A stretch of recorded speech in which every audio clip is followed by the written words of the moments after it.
Welcome to the program. Those stories coming up shortly, but first to the drama that's consuming Australian politics, with Labor losing electoral ground today.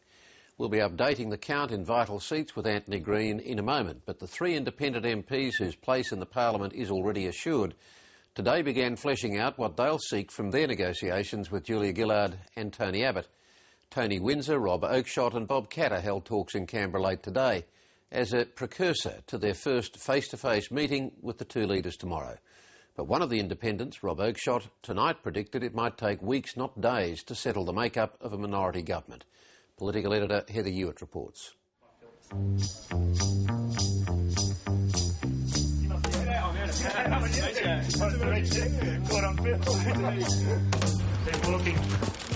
Federal Parliament calling 774.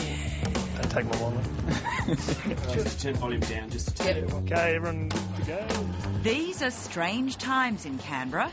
The independents, who have long struggled to have their voices heard in the House of Representatives, and the brand new Green member, who's yet to even sit in the chamber, suddenly find they're the stars of the show. I've just met Rob Oakshott briefly before. Everyone wants to talk to them, and it seems their every utterance is scrutinised.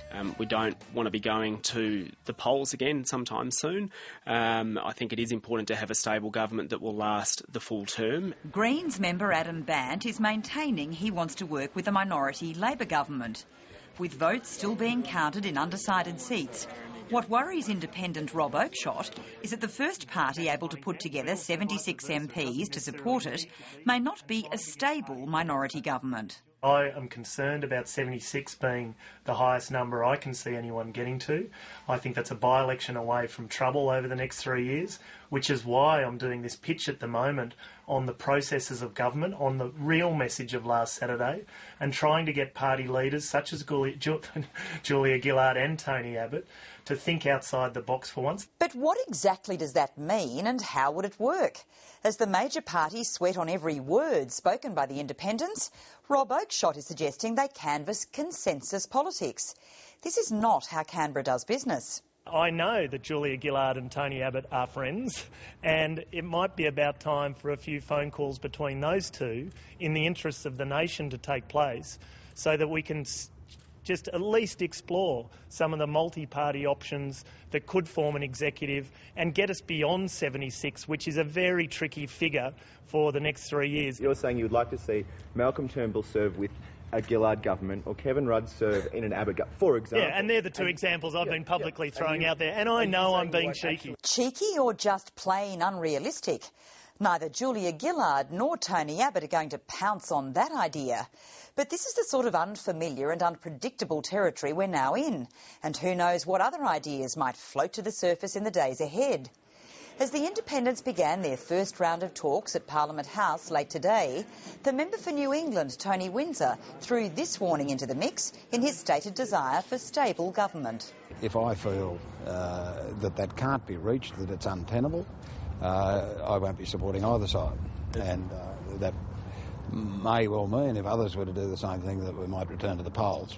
So there's got to be goodwill here expressed from both leaders to actually want to move forward and get something in place that will actually work. If they're just trying to set up a few dummy months here and there to go back to the polls early, they may as well go back now. As for the Queensland member for Kennedy, Bob Katter, who flew in this afternoon in his trademark hat, he still seemed to be nursing long-held grudges against the coalition he'd fled. Tony's mob were in there for 12 years. At the end of the 12 years, there was a farmer committing suicide every 4 days in this country. If they were good for the bush, I'm a Martian astronaut. Warren Tuss says that he wants you and him to forgive and forget and be best buddies. Can you see that happening? He should have thought of that before he shot his mouth off the other night, shouldn't he? He's obviously had his backside well and truly kicked. That would not appear to be a positive sign for Tony Abbott's negotiations. But then senior opposition figures point to the makeup of the three independents' regional electorates. In Rob Oakshott's seat of Lyne, the Nationals' presence remains reasonably strong, and Labor support at the election stands at only 13%. It's a similar story in Tony Windsor's seat, where Labor support was just 8%. In Bob Katter's electorate, though, the percentage of Labor voters is higher than in the other 2 seats. It's never been a Conservative electorate. It's always been a Labor electorate, except for my family. When my father died, I went immediately over to the Labor Party. 4 of the 6 seats inside my electorate are Labor seats.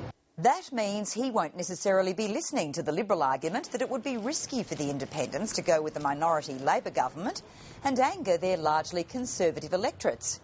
While Julia Gillard lay low today, Tony Abbott called a news conference to start this sales pitch. 500,000 more people voted for the coalition than voted for the Labor Party in the election on Saturday. I want to make the point that a government which was incompetent and unstable before an election, when it had a majority, is highly unlikely to be stable and competent after an election when it doesn't have a majority, particularly given the civil war which has now broken out inside the Labor Party. Civil war might be stretching the point a bit, especially since the critics of Labor's campaign now seem to have been silenced.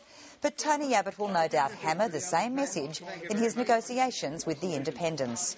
The renowned parliamentary warrior has also apparently changed his tune to address the independents' complaints about the way Parliament operates. I think we can have a kinder, gentler polity.